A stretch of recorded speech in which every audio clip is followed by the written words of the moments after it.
Urine formation.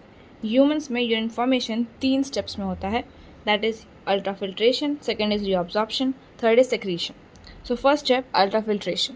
Ultrafiltration को glomerular filtration भी बोलते हैं because it is mostly glomerulus का रोल होता है फिल्ट्रेशन करने में। तो जो हमारा मैल्फिकन बॉडी है which consisted of this glomerulus and Bowman's capsule, तो उससे ही जो ग्लोमेरुलर फिल्ट्रेशन है उस जगह पे ही टेक प्लेस हो रहा होता है।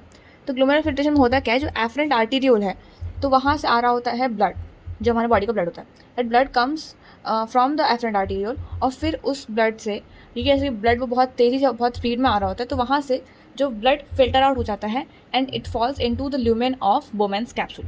तो यहाँ से जो एफरेंट आर्टीरियोल से बोवेंस कैप्सूल में आता है ब्लड, और इस फिल्ट्रेशन जो प्रोसेस टेक प्लेस हो रहा होता है, the filtration take place by 3 layers. Those 3 layers are endothelium of glomerular capillary, जो एफरेंट आर्टीरियल कैपिलरी थी जो कि ग्लोमेरुलस बन गई थी, तो ग्लोमेरुलर कैपिलरी की एंडोथीलियम, एंड दैट उसके बाद आता है बेसमेंट मेम्ब्रेन, उसके बाद है एपिथीलियम ऑफ वोमेंस कैप्सूल, जैसे कि वोमेंस कैप्सूल और ग्लोमेरुलर कैपिलरी के बीच में हो रहा है और बीच में एक बेसमेंट मेम्ब्रेन है।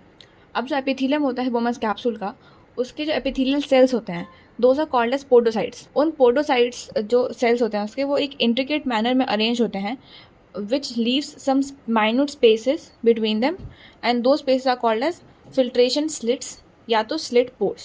With the help of podocytes, जो वो filtration slits and slit pores बनाते हैं, वहाँ से blood एक काफ़ी फाइनली मैनर में फिल्टर आउट हो रहा होता है।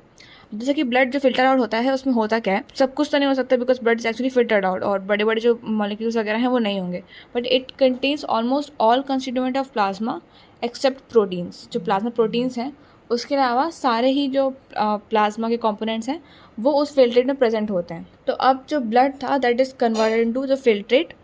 अब there is the term which is glomerular filtration rate, GFR. GFR वो amount होता है, the amount of filtrate formed in a minute which is 125 ml per minute। मतलब जब जो हमारा filtrate बन रहा है in the kidney, the amount of filtrate formed in the kidney in a minute that is 125 ml पर minute. मतलब जो ब्लड फिल्टर आउट हो रहा होता है दैट इज़ मतलब 1100 ml टू 1200 ml के आसपास का ब्लड फिल्टर आउट हो रहा होता है, बट जो फिल्ट्रेट बनता है उसमें से दैट इज़ 125 ml पर मिनट। अब जो ब्लड फिल्टर आउट हो रहा होता है 1100 टू 1200 ml, इस NCERT में ये भी मेंशन किया होगा दैट विच इज़ रफली 1/5 of the blood pumped by each ventricle. मतलब हमारा जो कार्डियक आउटपुट होता है that is in a minute एक वेंट्रिकल कितना ब्लड पम्प आउट कर रहा है, उसके 1/5 नंबर उसका 1/5 ब्लड एक मिनट में किडनी से फिल्टर आउट हो रहा होता है, बिकॉज वेंट्रिकल जो ब्लड था दैट वाज 5 लीटर के अराउंड और इसमें 1 लीटर के अराउंड, तो रफली इट इज़ 1/5।